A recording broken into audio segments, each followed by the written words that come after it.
നമസ്കാരം, ഞാൻ രശ്മി. ഇനി നമ്മൾ കാണാൻ പോണത് എങ്ങനെ നല്ല പെർഫെക്റ്റ് ആയി വിപ്പിംഗ് പൗഡറിൽ നിന്നും വിപ്പിംഗ് ക്രീം ഉണ്ടാക്കിയെടുക്കാം എന്നാണ്. ഞാൻ പൊതുവെ വിപ്പിംഗ് പൗഡറിൽ നിന്നും വിപ്പിംഗ് ക്രീം ഉണ്ടാക്കുന്നതിനോട് ഒട്ടും താല്പര്യമില്ലാത്ത ഒരാളായിരുന്നു. അതുകൊണ്ട് ഞാൻ ആ ഭാഗത്തേക്കേ നോക്കാതിരുന്നത്. എനിക്ക് അതിന്റെ ടേസ്റ്റ് ഒന്നും ഒട്ടും ഇഷ്ടപ്പെട്ടിട്ടുണ്ടായിരുന്നില്ല. പക്ഷെ ഇപ്പോൾ ഒരുപാട് പേർക്ക് വിപ്പിംഗ് ക്രീം കിട്ടാനില്ല. ഇപ്പൊ ലോക്ക്ഡൌണും കാര്യങ്ങളും ഒക്കെ ആയതുകൊണ്ട് വിപ്പിംഗ് ക്രീം കിട്ടാനില്ല. അപ്പൊ അതുകൊണ്ട് വിപ്പിംഗ് പൗഡർ മാത്രമേ അവൈലബിൾ ആയിട്ടുള്ളൂ. അപ്പൊ അതുകൊണ്ട് അത് നല്ല സ്റ്റിഫായിട്ട് കിട്ടുന്നില്ല, നല്ല ടേസ്റ്റി ആയിട്ട് കിട്ടുന്നില്ല. എങ്ങനെ അത് നല്ല സ്റ്റിഫാക്കി എടുക്കാം എന്നൊക്കെ ചോദിച്ച് പലരും ആവശ്യപ്പെട്ടിട്ടുണ്ട്. അപ്പൊ അതുകൊണ്ടാണ് ഞാൻ ഈ ഒരു വീഡിയോ ചെയ്യാന്ന് വിചാരിച്ചത്. അങ്ങനെ ഞാൻ മാർക്കറ്റിൽ അവൈലബിൾ ആയിട്ടുള്ള ഒരു പ്രോഡക്റ്റ് വാങ്ങിച്ചുണ്ടാക്കി. എനിക്ക് ആദ്യം അത്ര ഇഷ്ടപ്പെട്ടില്ല കേട്ടോ. പിന്നെ ഞാൻ ആമസോണിൽ ഒരു പ്രോഡക്റ്റ് വാങ്ങിച്ചുണ്ടാക്കി നോക്കി. അത് അത്യാവശ്യം നല്ല പെർഫെക്റ്റ് ആയിട്ട് തന്നെ കിട്ടി. പിന്നെ അതുപോലെ തന്നെ മാർക്കറ്റിൽ അവൈലബിൾ ആയിട്ടുള്ള വേറൊരു പ്രോഡക്റ്റ് വാങ്ങിച്ചുണ്ടാക്കി നോക്കി.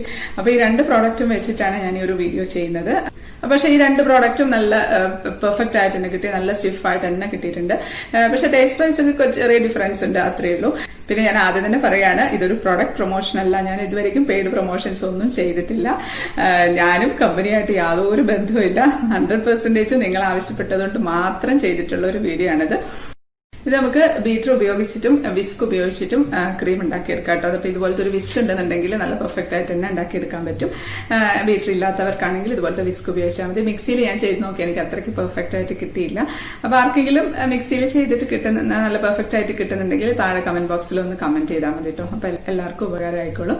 അപ്പോൾ നമുക്ക് കാണാൻ എങ്ങനെയാണ് വിപ്പിംഗ് പൗഡറിൽ നിന്നും നല്ല പെർഫെക്റ്റ് ആയിട്ട് വിപ്പിംഗ് ക്രീം ഉണ്ടാക്കിയെടുക്കുന്നതെന്ന്. അപ്പോൾ നമുക്ക് വിപ്പിംഗ് ക്രീം ഉണ്ടാക്കാം. അതിനു മുമ്പ് ഞാൻ ഒരു കാര്യം പറഞ്ഞോട്ടെ.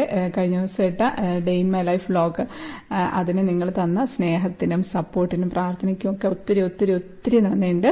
എനിക്ക് അതിൽ നിങ്ങൾ അയച്ചിട്ടുള്ള ഓരോ കമന്റ്സിനും റിപ്ലൈ തരാനൊന്നും പറ്റിയിട്ടില്ല. ഇത് ഞാൻ നിങ്ങൾ ഓരോരുത്തരോടും പേഴ്സണലി പറഞ്ഞതായിട്ട് കണക്കാക്കണേ. അപ്പോൾ വിപ്പിംഗ് പൗഡറിൽ നിന്ന് വിപ്പിംഗ് ക്രീം ഉണ്ടാക്കാനായിട്ട് 2 ബ്രാൻഡിന്റെ വിപ്പിംഗ് പൗഡറാണ് വാങ്ങിച്ചിട്ടുള്ളത്. ഇതിപ്പോൾ ഒന്ന് ബേക്കേഴ്സ് വിപ്പിന്റെ വിപ്പിംഗ് പൗഡറാണ്. ഇത് ഞാൻ ആമസോണിൽ നിന്ന് വാങ്ങിച്ചതാണ്. ഇത് ക്രസ്റ്റ് ആൻഡ് ക്രംബിന്റെ വിപ്പിംഗ് പൗഡർ, ഇവിടെ ഇതിപ്പം ലോക്കൽ മാർക്കറ്റിൽ നിന്ന് വാങ്ങിച്ചതാണ് കേട്ടോ. ഇതിപ്പം ശരിക്കും ബേക്കേഴ്സ് വിപ്പിന്റെ വിപ്പിംഗ് പൗഡർ ഇപ്പം ആമസോണിൽ അവൈലബിൾ അല്ല. പക്ഷെ കുറച്ച് കഴിയുമ്പോഴത്തേക്കും വരുമായിരിക്കും. അതിന്റെ ലിങ്ക് ഞാൻ ചോക്ലേറ്റ് വിപ്പിംഗ് പൗഡറിന്റെ ലിങ്ക് ഉണ്ട്, അത് ഞാൻ താഴെ ഡിസ്ക്രിപ്ഷൻ ബോക്സിൽ ഇട്ടേക്കാം. പിന്നെ ക്രസ്റ്റ് ആൻഡ് ക്രംബ് എല്ലായിടത്തും കിട്ടുന്നതാണെന്ന് തോന്നുന്നു, ഈസിലി അവൈലബിൾ ആണെന്ന് തോന്നുന്നു. രണ്ടും 1/2 കിലോ ഇതുള്ള പാക്കറ്റാണ് കേട്ടോ. റേറ്റ് വരുന്നത് ബേക്കേഴ്സ് വിപ്പിന്റെ 375 ആണ്. ക്രസ്റ്റ് ആൻഡ് ക്രംബിന്റെ 225 രൂപയാണ്. അപ്പം കോസ്റ്റ് വൈസ് നോക്കുമ്പോൾ ബേക്കേഴ്സ് വിപ്പാണ് കൂടുതൽ. പക്ഷെ ടേസ്റ്റ് വൈസ് ഏതാണ് നല്ലതെന്നും ഏത് വിപ്പിംഗ് പൗഡറും എങ്ങനെ നല്ല പെർഫെക്റ്റ് ആയിട്ട് വിപ്പ് ചെയ്തെടുക്കാമെന്ന് നോക്കാം. അപ്പൊ ആദ്യം നമുക്ക് ക്രസ്റ്റ് ആൻഡ് ക്രംബിന്റെ വിപ്പിംഗ് പൗഡർ ഒന്ന് മിക്സ് ചെയ്തെടുക്കാം. ഇതിപ്പോൾ 1/2 കപ്പ് വിപ്പിംഗ് പൗഡറാണ് എടുത്തിട്ടുള്ളത്. അത് നമുക്ക് ഇട്ട് കൊടുക്കാം. ഇനി അതിലേക്ക് നമുക്ക് ഒരു 1/2 കപ്പ് തന്നെ പാലാണ്, ഇളം ചൂടുള്ള പാലാണ് ഒഴിച്ചു കൊടുക്കുന്നത്. സാധാരണ നമ്മൾ തണുത്ത പാലാണ് വിപ്പിംഗ് പൗഡറൊക്കെ മിക്സ് ചെയ്യാനായിട്ട് എടുക്കുക. പക്ഷെ നമ്മൾ തണുത്ത പാൽ എടുക്കുന്നതിലും ഇളം ചൂടുള്ള പാൽ എടുക്കുമ്പോൾ നമുക്ക് പെട്ടെന്നൊന്ന് മിക്സ് ആയി കിട്ടാനൊക്കെ എളുപ്പമാണ്. ഇത് നമുക്ക് വിസ്ക് വെച്ചിട്ടോ ബീറ്റർ വെച്ചിട്ടോ എങ്ങനെ വേണേലും ബീറ്റ് ചെയ്തെടുക്കാം. ഇപ്പം ഞാൻ ആദ്യം ബീറ്റർ വെച്ചിട്ട് ഒന്ന് ബീറ്റ് ചെയ്ത് കാണിക്കാം. മറ്റേ വിപ്പിംഗ് പൗഡർ വിസ്ക് വെച്ചിട്ടും ചെയ്ത് കാണിക്കാം. നമുക്കിതൊന്ന് ബീറ്റ് ചെയ്യാം. ഒരു 1-2 മിനിറ്റ് ജസ്റ്റ് ഒന്ന് ബീറ്റ് ചെയ്തെടുത്താൽ മതി. ഒന്ന് ബീറ്റ് ചെയ്യുമ്പോഴത്തേക്കും അതൊന്ന് നന്നായിട്ടൊന്ന് പതഞ്ഞു വരും. പിന്നെ അതിന്റെ ആ ഒരു തരിതരിപ്പൊക്കെ ഒന്ന് പോയി നല്ല സ്മൂത്ത് ആവും. അത് ഇപ്പം നന്നായിട്ട് സ്മൂത്ത് ആയിട്ടുണ്ട്. അപ്പം അത് നന്നായിട്ട് പതഞ്ഞിട്ടുണ്ട്. ഒന്ന് തിക്കൊന്നും ആവണ്ട, നന്നായിട്ടൊന്ന് പതഞ്ഞു വന്നിട്ടുണ്ട്. ഇനി ഇത് നമുക്കൊന്ന് ഫ്രീസറിലേക്ക് വെക്കാം. ഫ്രീസറിൽ ഒരു 1/2 മണിക്കൂർ ഫ്രീസറിൽ വെക്കാം. ഇപ്പൊ ഒരു 1/2 മണിക്കൂറൊക്കെ ആയിട്ടുണ്ട് കേട്ടോ. അപ്പൊ ഓരോ ഫ്രീസറിന്റെ തണുപ്പിനനുസരിച്ച് ഇരിക്കും. കുറച്ചൊന്ന് തിക്കായ നല്ല തണുത്ത് വരണം. ഇതാണ്ട് ഇതുപോലെയൊക്കെ ഒന്ന് തിക്കായാൽ മതി, കുറച്ചൊന്ന് തിക്കായാൽ മതി. ഇത്രയും തിക്കായിട്ടില്ലെങ്കിലും കുഴപ്പമില്ല. ഇനി നമുക്കൊന്ന് ബീറ്റ് ചെയ്തെടുക്കാം. അപ്പോൾ ഒരു 3-4 മിനിറ്റ് ഒന്ന് ബീറ്റ് ചെയ്തെടുത്താൽ മതി. അപ്പോഴത്തേക്കും നല്ല തിക്കായിട്ട് വരും. തിക്കായിട്ടില്ല എന്നുണ്ടെങ്കിൽ 2 മിനിറ്റും കൂടെ ഒന്നും കൂടെ ഒന്ന് ബീറ്റ് ചെയ്ത് കൊടുത്താൽ മതി. അതുകൊണ്ട് അപ്പം അതിൻ്റെ ടെക്സ്ചറൊക്കെ ഒന്ന് മാറി നല്ല ക്രീമി ആയിട്ടുണ്ട്. ഞാനടുത്തൊന്ന് മറിച്ച് കാണിക്കാം. അത് കണ്ടോ, എത്ര മറിച്ചിട്ട് കുലിക്കിയാലും താഴെ വീണുപോയില്ല. നല്ല സ്റ്റിഫായിട്ട് തന്നെ ബീറ്റായി കിട്ടിയിട്ടുണ്ട്. ഞാനിത് പൈപ്പിംഗ് ബാഗിലേക്ക് നിറച്ചിട്ട് ഫ്രിഡ്ജിലേക്ക് വെക്കുകയാണേ. നമ്മളെപ്പോഴും ക്രീം വിപ്പ് ചെയ്യുന്ന സമയത്ത് കുറച്ച് നേരത്തെ ഒന്ന് വിപ്പ് ചെയ്തിട്ട് ഫ്രിഡ്ജിൽ വെച്ച് ചെയ്യുമ്പോഴത്തേക്കും ഒന്നും കൂടെ തിക്കാവും. എന്നിട്ട് അത് നമുക്ക് കേക്കിലൊക്കെ അപ്ലൈ ചെയ്യാൻ പറ്റും. അതാണ് കുറച്ചുകൂടെ ബെസ്റ്റ്. ഇപ്പം നമുക്ക് അതിൽ മുകളിൽ ഡെക്കറേഷൻസ് ഒക്കെ ചെയ്യാനായിട്ട് പൈപ്പിംഗ് ബാഗിൽ നിറയ്ക്കാനാണെങ്കിൽ ആദ്യമേ പൈപ്പിംഗ് ബാഗിൽ നിറച്ചിട്ട് ആ പൈപ്പിംഗ് ബാഗ് അവിടെ അങ്ങനെ തന്നെ ഫ്രിഡ്ജിലേക്ക് വെക്കുക. എന്നിട്ട് നമ്മൾ അത് ഡെക്കറേഷൻ ചെയ്യുന്ന ആ സമയത്ത് മാത്രം എടുത്ത് പുറത്തെടുത്ത് ചെയ്യുകയാണെന്നുണ്ടെങ്കിൽ നല്ല പെർഫെക്റ്റ് ആയിട്ട് തന്നെ നമുക്ക് പല ഡിസൈൻസും ഉണ്ടാക്കിയെടുക്കാൻ പറ്റും. ഇപ്പോൾ പലർക്കും ക്രീം ലൂസായി പോകുന്നു പൈപ്പിംഗ് ബാഗിൽ ചെയ്യുമ്പോഴത്തേക്കും എന്നൊക്കെ പറയുമ്പോൾ അത് ഇങ്ങനെ ചെയ്യാത്തതുകൊണ്ടായിരിക്കും കേട്ടോ അങ്ങനെ വരുന്നത്. കാരണം വെച്ചാൽ നമ്മളിപ്പോൾ എല്ലാം ക്രീമെല്ലാം അപ്ലൈ ചെയ്ത് എല്ലാം കഴിഞ്ഞതിന് ശേഷം ബാക്കി വരുന്ന വിപ്പിംഗ് ക്രീം എടുത്ത് പൈപ്പിംഗ് ബാഗിൽ നിറച്ചിട്ട് ചെയ്യുമ്പോഴത്തേക്കും അത് കുറച്ചൊന്ന് ലൂസായിട്ടുണ്ടാവും. അപ്പോൾ നമുക്ക് കറക്റ്റ് നല്ല ഷേപ്പിനൊന്നും ഡെക്കറേറ്റ് ചെയ്തെടുക്കാൻ പറ്റില്ല. ഇനി നമുക്ക് ബേക്കേഴ്സ് വിപ്പിൻ്റെ വിപ്പിംഗ് പൗഡർ എടുക്കാം. ഇത് ഞാൻ 1 കപ്പ് എടുക്കുകയാണേ. 1 കപ്പ് വിപ്പിംഗ് പൗഡർ എടുക്കുന്നുണ്ട്. അതേപോലെ തന്നെ നമുക്ക് 1 കപ്പ് ഇളം ചൂടുള്ള പാല് ഒഴിച്ചു കൊടുക്കാം. ഇത് നമുക്ക് ഇതുപോലത്തെ ഒരു വിസ്ക് വെച്ചിട്ടൊന്ന് മിക്സ് ചെയ്ത് കൊടുക്കാം. അപ്പോൾ ഒരു 1-2 മിനിറ്റ് ഒന്ന് വിസ്ക് വെച്ചൊന്ന് ഇളക്കി കൊടുത്താൽ മതി. അതുകൊണ്ട് ഇപ്പോൾ നന്നായിട്ട് പതഞ്ഞു വന്നിട്ടുണ്ട്. അതപ്പോൾ നമ്മളൊന്ന് സ്പൂൺ വെച്ച് ഒന്ന് കോരി നോക്കാം. അപ്പോൾ അതുകൊണ്ട് നല്ല സ്മൂത്ത് ആയിട്ടാണുള്ളത്. അപ്പം മതിയാക്കാം. ഇപ്പം നമ്മൾ തണുത്ത പാലാണ് ഒഴിച്ചതെങ്കിൽ ഇതുപോലെ ഇത്രയും സ്മൂത്തായിട്ട് ഇത്രയും പെട്ടെന്ന് സ്മൂത്തായിട്ട് കിട്ടില്ല കേട്ടോ. ആ പൊടി ഇങ്ങനെ കറങ്ങി കറങ്ങി കളിക്കും തണുത്ത പാലിൽ. നമുക്കിത് ഫ്രീസറിലേക്ക് വെക്കാം. ഒരു അരമണിക്കൂർ ഫ്രീസറിൽ വെക്കാം. ഇതിപ്പം അരമണിക്കൂർ കഴിഞ്ഞിട്ടുണ്ട് കേട്ടോ. ഞാൻ ഇടയ്ക്ക് ഒന്ന് തൊട്ട് നോക്കിയതാണ് തിക്കായിട്ടുണ്ടോ എന്ന്. നടുക്കൊരു കുഴി വന്നിട്ടുണ്ട്. കുഴപ്പമില്ല, നമുക്കിതൊന്ന് ബീറ്റ് ചെയ്തെടുക്കാം. ഇതേപോലെ തന്നെ ആ വിസ്ക് വെച്ചിട്ട് തന്നെ നമുക്ക് ബീറ്റ് ചെയ്യാം.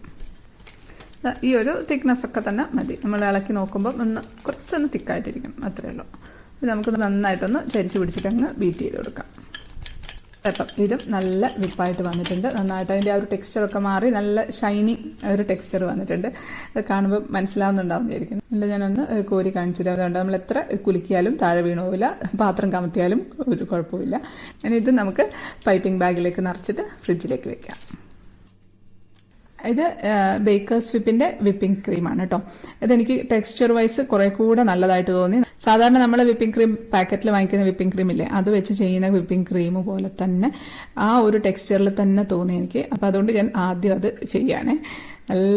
നല്ല ഷേപ്പിൽ വരുന്നുണ്ട്, നല്ല പെർഫെക്റ്റ് ആയിട്ട് വരുന്നുണ്ട്. എനിക്ക് തോന്നുന്നു ഒരു പക്ഷേ വിപ്പിംഗ് ക്രീം നമ്മൾ സാധാരണ അടിക്കുന്ന ഫിയോണ വിപ്പിംഗ് ക്രീമിനെ കഴിഞ്ഞൊക്കെ കുറെ കൂടി നല്ല സ്റ്റിഫായിട്ട് തന്നെ വന്നിട്ടുണ്ട്. അത് നല്ല ടെക്സ്ചറാണ് കേട്ടോ.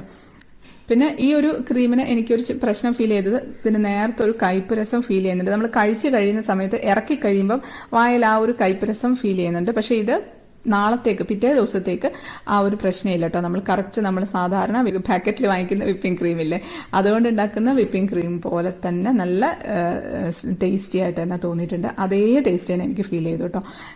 അതുകൊണ്ട് ഈ ഒരു വിപ്പിംഗ് പൗഡറാണ് എടുക്കുന്നതെങ്കിൽ പിറ്റേ ദിവസം കഴിക്കുന്ന തരത്തിൽ ഉണ്ടാക്കിയാൽ മതി. അത് ക്രീം സെറ്റ് ചെയ്ത് വെച്ച് കേക്കിലൊക്കെ ചെയ്ത് വെച്ച് നാളെ കേക്ക് കഴിക്കുകയാണെങ്കിൽ പ്രോബ്ലം ഇല്ല.